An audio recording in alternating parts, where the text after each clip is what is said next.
Entremos en la materia y vamos desde cero. ¿Qué es un acto de abuso sexual focalizándonos en niñas, niños y adolescentes?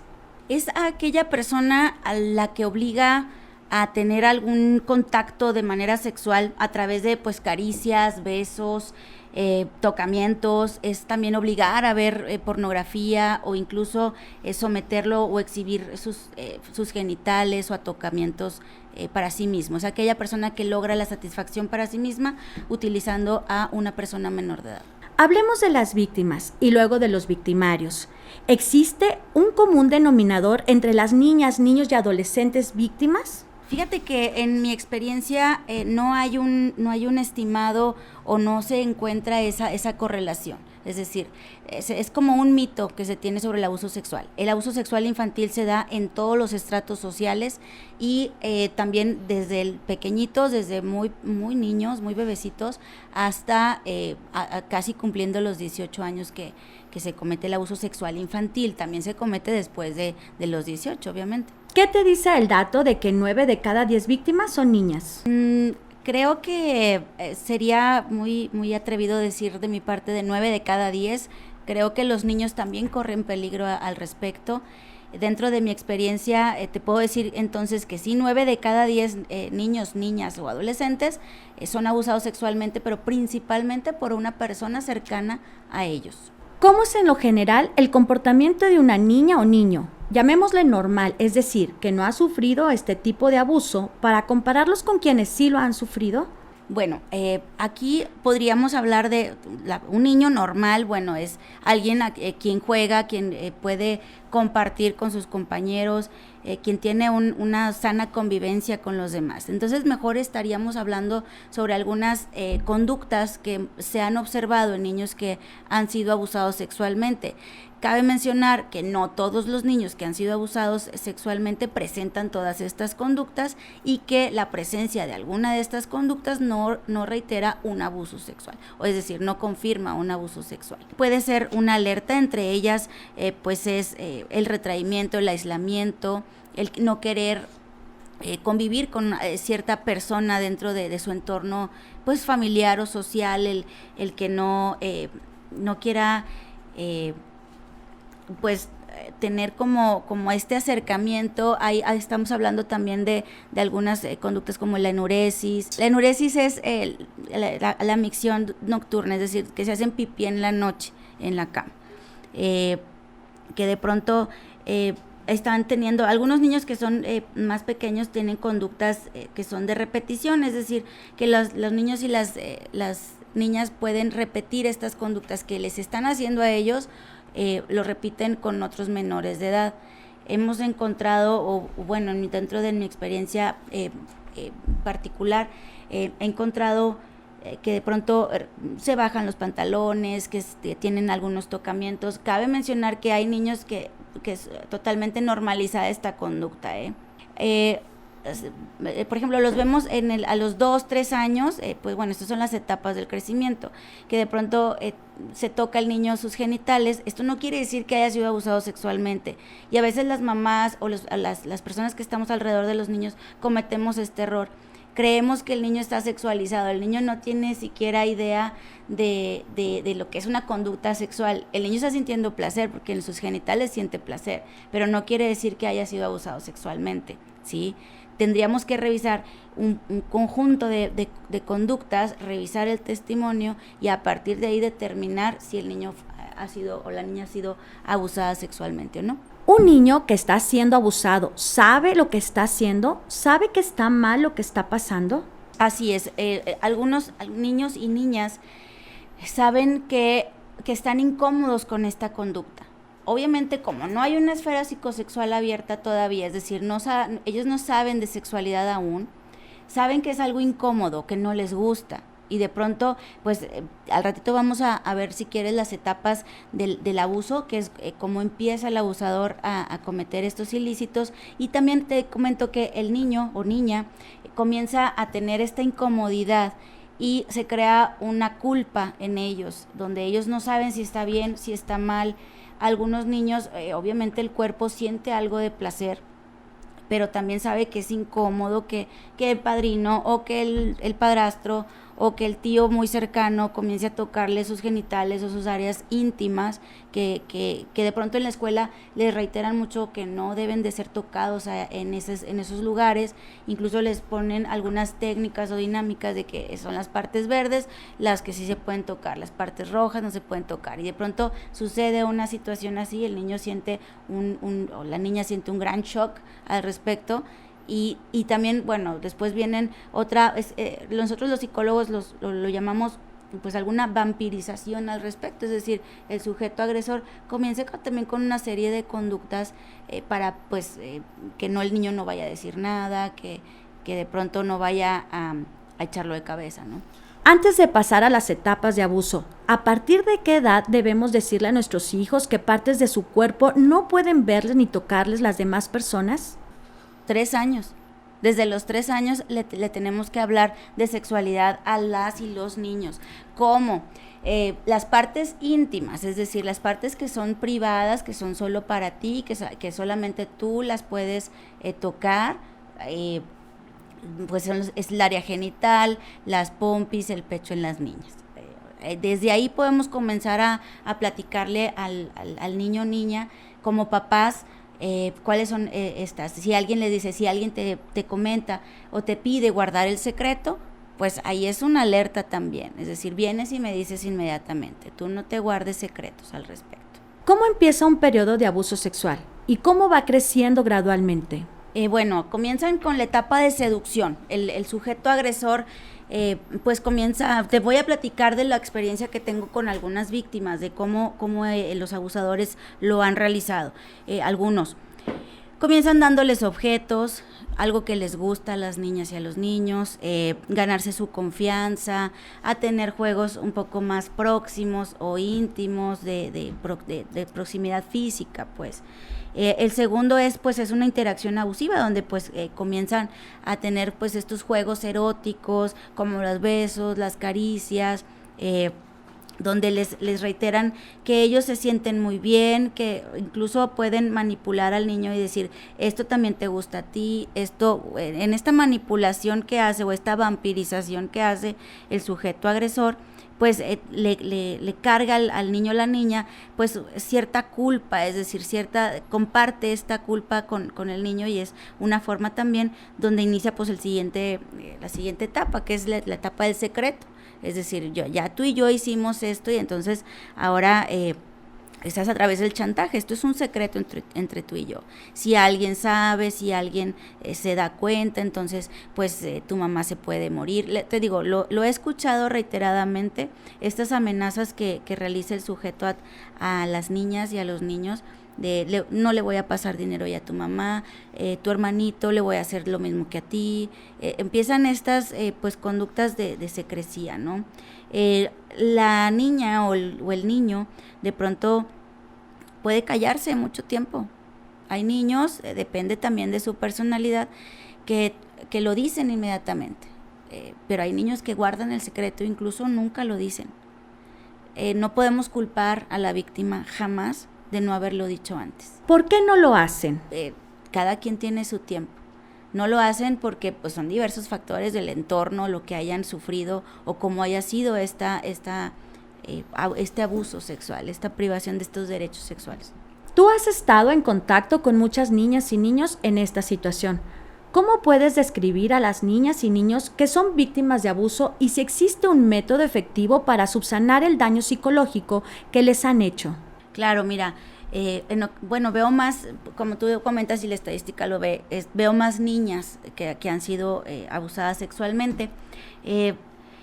El previo es, nos comentan las mamás, es que era una niña muy alegre, muy juguetona, hablaba mucho, y de pronto empezó a tener este retraimiento, este aislamiento con cierto familiar, o ya no le gustaba irnos con nosotros a las fiestas, o de pronto empezó, y los niños son muy dados a esto, la agresividad en los niños, es decir, están enojados porque algo está pasando, no lo pueden decir, pero la mejor forma que lo pueden sacar es mediante el enojo, la irritabilidad. Esta parte de la irritabilidad es muy común en los niños de pronto que han sido abusados sexualmente, y que también pues vemos mucha depresión, incluso estadios de ansiedad generalizada también en los niños, de morderse las uñas, de quitarse el pelo, de rascarse. En los adolescentes vemos mucho el cutting, por ejemplo. No quiere decir, obviamente, que los adolescentes que ejerzan estas conductas pues han sido abusados sexualmente, pueden ser derivados de otros factores. Lo que nosotros vemos en psicología forense es que si el niño está reproduciendo algún tipo de conducta sexualizada, lo vemos también a través de sus dibujos, a través de sus juegos. Cuando son muy pequeñas las chiquitas, las ponemos a jugar y el juego es una proyección de lo que están viviendo. ¿A qué nivel puede llegar el nivel de destrucción psicológica de una niña o niño que sufrió este tipo de abuso? Fíjate que hay niños que han sido abusados sexualmente, no recuerdan el abuso o que ocurrió una única vez o poquitas veces, o en una etapa donde su memoria pues ya no está, y de pronto llega algo bien común en la adolescencia, como a los 12 aproximadamente 11 años, donde en la escuela les empiezan a hablar de sexualidad, pero ya a esta edad. Los papás también empezamos a hablar de sexualidad, pero ya muy tarde. Entonces el niño comienza a darse cuenta que este tipo de conductas, el que te tocaran tus genitales, el que sintiera cierto placer, pero aparte de que haya sido una persona que es mayor que tú, es abuso sexual. Ahí ocurre un trauma, porque muchos niños entonces recuerdan como el primo mayor, como el tío cercano los tocaba cuando iban a las fiestas del tío o las fiestas de la familia, ¿no? Entonces, ciertamente es un trauma que se vuelve a destapar, y muchas veces viene la divulgación. Por eso tenemos de pronto un poco más de estadística en las adolescentes que han sufrido abuso sexual, pero resulta que es porque apenas se están dando cuenta que su esfera psicosexual, que esto no debió pasar, pues. Entonces, ocurre un trauma en la adolescencia, mayormente en las mujeres. ¿Cómo qué tipo?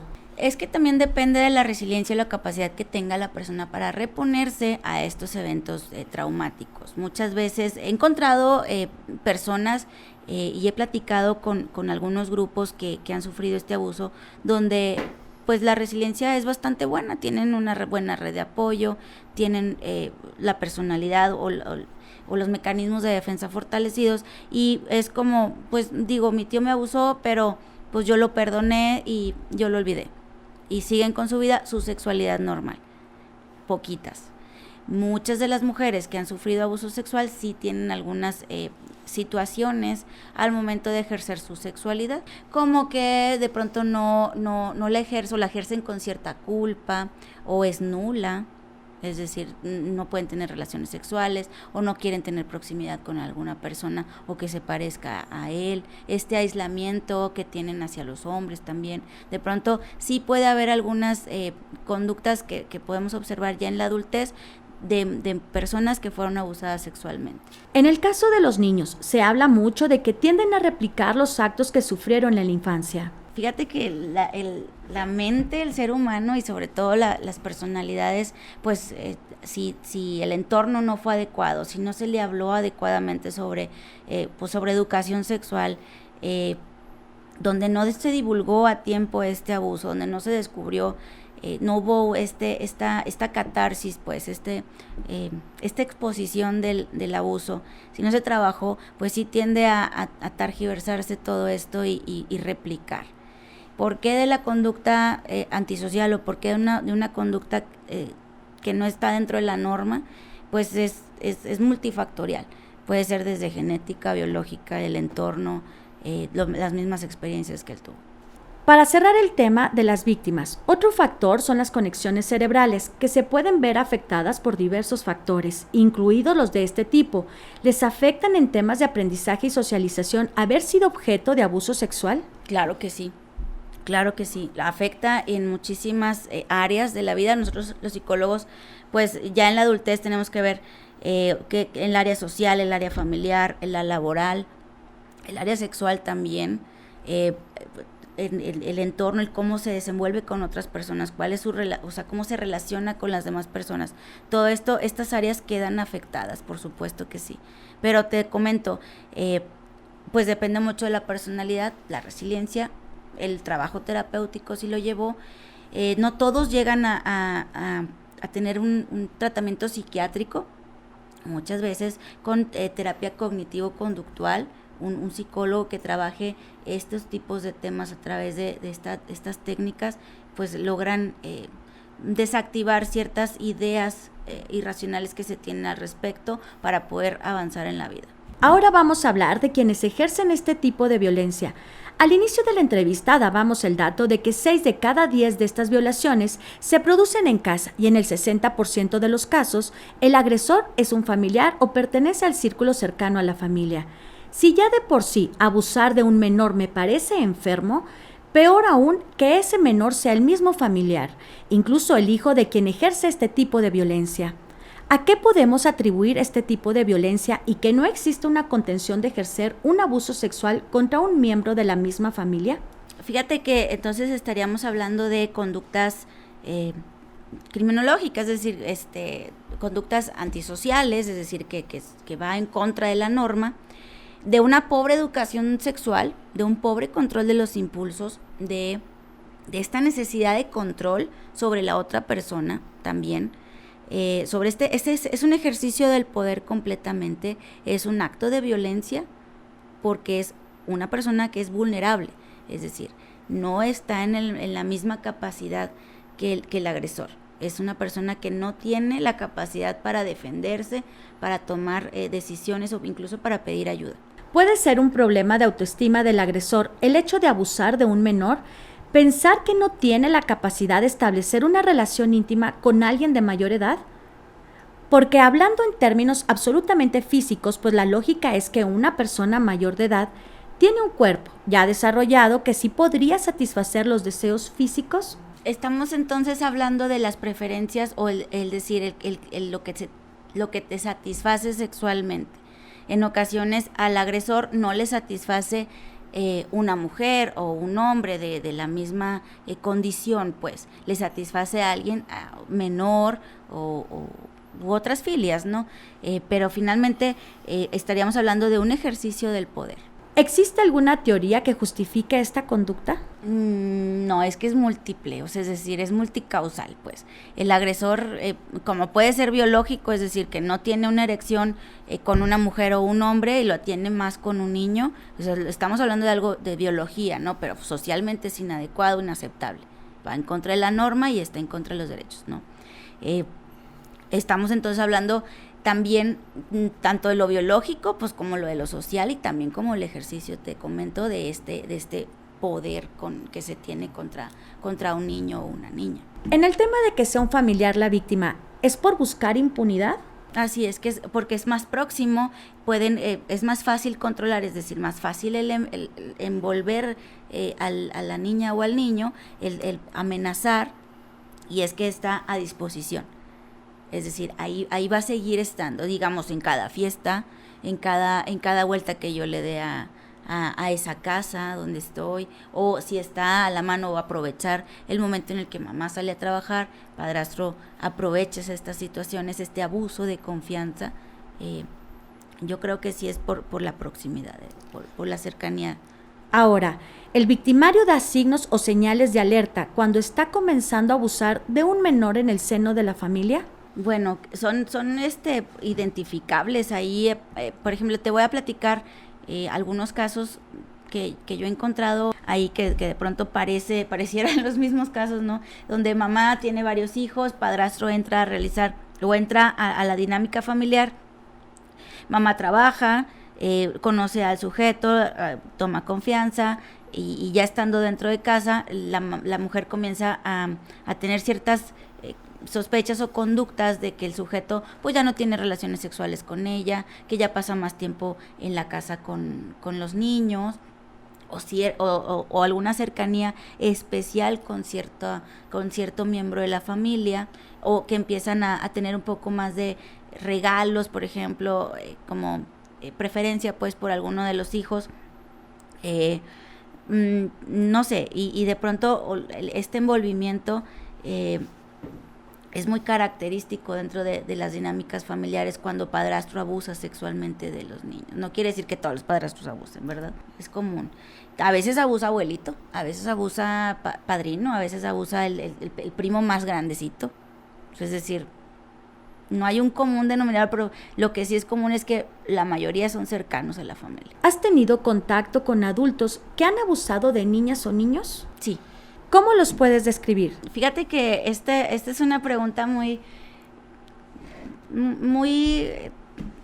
no difícil, sino que complicada de responder. Un abusador sexual puede ser cualquier persona que tengamos enfrente o que esté del lado del vecino. Aquí la idea es que el control de sus impulsos es lo que le falla. Puede ser cualquier persona normal incluso. No tiene una característica, no es porque, se viste de esta manera o me mira de esta manera. O sea, no. Puede ser cualquier persona y le falla el control de los impulsos. No todas las personas que son abusadores sexuales asciende su nivel de violencia. Muchas veces es solamente una filia, y ahí nosotros trabajamos con ellos también con terapia cognitivo-conductual para el control de los impulsos y para que ellos redireccionen esta satisfacción en lugar de tenerla con menores de edad, que fuera de otra manera, que fuera reencaminarlos pues. Suponiendo que yo reconozco que tengo cierto gusto o cierta fantasía de este tipo, sé que estoy mal, pero siento miedo de no poder controlarme y pasar de la fantasía a los hechos. ¿Puedo pedir ayuda psicológica sin temor de ser denunciado ante las autoridades? Fíjate que nosotros los psicólogos tenemos un código ético. Si todavía no hay un hecho, todavía no está realizada esta conducta sexual en un menor de edad, solamente lo traes en fantasía y o que lo has traído mucho tiempo al respecto, y que, por ejemplo, si has tenido intimidad con algunas otras personas y no es satisfactoria, solo en tu mente tienes esta satisfacción que es con algún menor de edad. Estamos hablando de una fantasía, de una conducta, más bien es una fantasía, una filia, ¿no? No hay que sentir culpa, pero sí hay que ir a terapia. Si de pronto dices, es que yo no debería estar teniendo estas fantasías, sí hay que ir a terapia. ¿Tener fantasías sexuales con un menor de edad es el primer signo de alerta? No, sí es el primer signo de alerta, es decir, la fantasía, o sea, es el primer pensamiento. Estamos hablando, pero es lo común, es decir, que un hombre tenga estas fantasías con alguna niña o con algún niño, pues es la erección, es decir, que tenga una erección cuando un niño o niña está cerca. Ese también es una de las alertas físicas. Bueno, primero es pensamiento y luego físico, ¿no? ¿Qué estoy sintiendo al respecto? Son personas comunes y corrientes. Cualquiera puede tener esta fantasía. Entonces, ¿qué es importante? Acudir a terapia. Los psicólogos, mientras no haya un hecho que ponga en riesgo a otra persona, nuestro código ético nos obliga a la secrecía, nos obliga a mantener esto en la confidencialidad y poderlo trabajar de una manera. Están confiando en nosotros tendríamos que tener este nivel ético de no compartir estas situaciones que nos comentan los pacientes. ¿Los victimarios con quienes has platicado sienten culpa o arrepentimiento? No sienten ninguna culpa, es una cuestión neurológica, pues también, como te comento, pues puede ser biopsicosocial, incluso genético. No sienten esta culpa. Lo que sí podemos es que ellos puedan controlar pues el impulso y psicoeducarlos, pues que sean como socialmente puedan socializar, pues. No todas las personas con trastorno de la personalidad antisocial son criminales. Claro. Solo han sido como educados para no cometer estos ilícitos. En muchos casos se ha visto que las madres de familia sabían, consentían o incluso participaban en los actos de abuso sexual contra sus hijos. Con base en tu experiencia, ¿qué tan frecuente se da ese fenómeno? Fíjate que este tema es bastante delicado, porque entonces estaríamos hablando de que hay una persona que está abusando de un menor de edad, pero también tendríamos que preguntarnos si también está abusando de la madre y si la madre está también replicando estas conductas como protección para sus hijos o para ella misma. Por eso es importante la aplicación de la perspectiva de género a la hora de investigar. Eso es bien importante a todas las personas que estamos en esto, la aplicación de la perspectiva de género a la hora de investigar, de juzgar, de revisar, de integrar. revisar si está la persona sufriendo además otro tipo de violencias, no solamente contra los menores, sino la violencia que se ejerce contra la mujer, ¿no? Porque cuando ocurren estos casos, la opinión pública tiende a linchar a las mujeres sin que se haya aclarado los casos. ¿Tu llamado es a no criminalizar a las mujeres involucradas? No juzgar ni criminalizar, es decir, es investigar con todos los enfoques que tenemos a la mano. Y sobre todo, pues, o sea, se vuelven mediáticos algunos casos, ¿no? Algunas situaciones. Hay muchos otros casos que no llegan a la luz, pero que siguen estando ahí. Es una buena investigación con perspectiva de género y sobre todo la protección integral al menor de edad o a la persona que está siendo abusada sexualmente. Totalmente, está en la Ley General de Víctimas, en la Ley General de Acceso de las Mujeres a una Vida Libre de Violencia, en los códigos de procedimientos penales también, donde se le debe brindar pues la privacidad completa a quien ha sufrido un abuso sexual. México es el primer lugar a nivel mundial en impunidad en el tema de abuso sexual infantil, según la agrupación Reinserta. De cada 1,000 casos de abuso sexual contra menores en el país, solo 100 se denuncian y de estos únicamente el 10% llega ante un juez y de los cuales solo el 1% recibe una sentencia condenatoria, de acuerdo con cifras de la OCDE. ¿Qué te dicen estas cifras? Nos habla de una pobre cultura de la denuncia, de muchos mitos al respecto del abuso sexual, de también no saber qué hacer cuando un niño o una niña devela un abuso sexual. De pronto no conocemos qué sigue. Lo primero que con la que me topo con las mamás es, mi hijo me dijo que su tío lo estaba tocando y pues yo le pregunté 3 veces ¿por qué? Es una pregunta que el niño no va a poder responder, primero.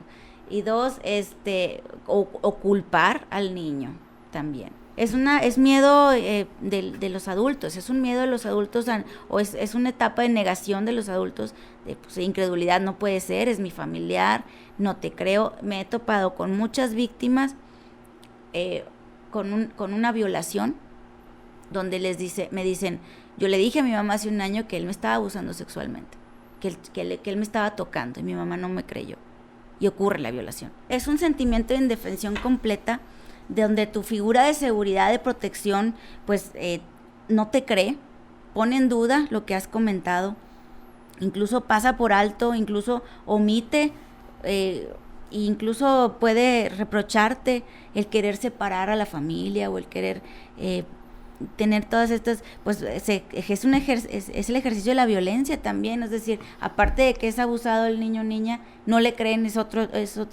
tipo de violencia que está sufriendo.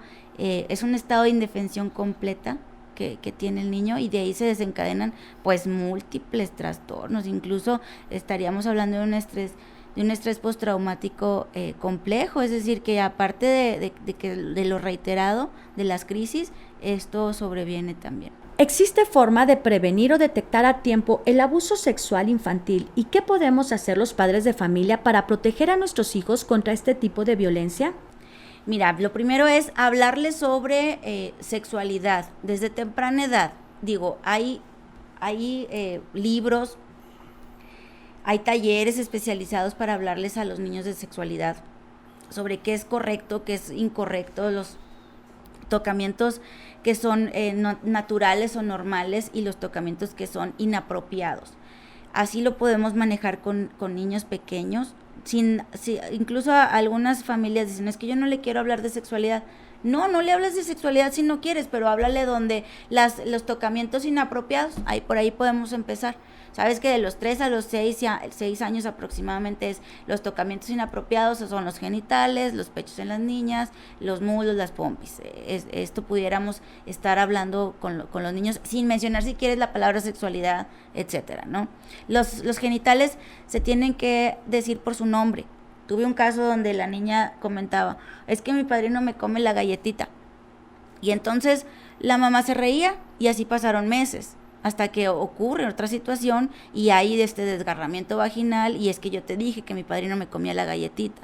¿cuál galletita? Pues resulta que la niña le decía galletita a su vulva y vagina. Entonces dices, ok, entonces, por eso es importante hablarle a los niños y las niñas con las palabras adecuadas, las palabras correctas. Es vagina, es vulva, son pompis o nalgas, pero sí llamarlo por su nombre. Tú y yo ya estamos grandes, pero nos educaron tal vez de otra manera. En algún momento hacerle saber al niño que en cualquier situación que ocurra, que seas tu papá o mamá la primer persona a la que pueda ella pedir ayuda, y no que tenga tanto miedo de decírtelo porque no le vas a creer. Es decir, que los papás seamos un puerto seguro para nuestros hijos, educarlos no bajo el miedo, sino con la información adecuada y científica. Licenciada Teresita Barrientos, gracias por aceptar nuestra entrevista y nos vemos para una siguiente entrega en la que abordaremos más aspectos sobre el abuso sexual infantil. Muchas gracias por la invitación. Y recuerde, ante cualquier caso sospechoso, pida ayuda, llame al 911, acuda a la delegación de la Policía Municipal más cercana o a la Fiscalía General del Estado de Coahuila y a la Secretaría de Seguridad. Allí encontrará ayuda.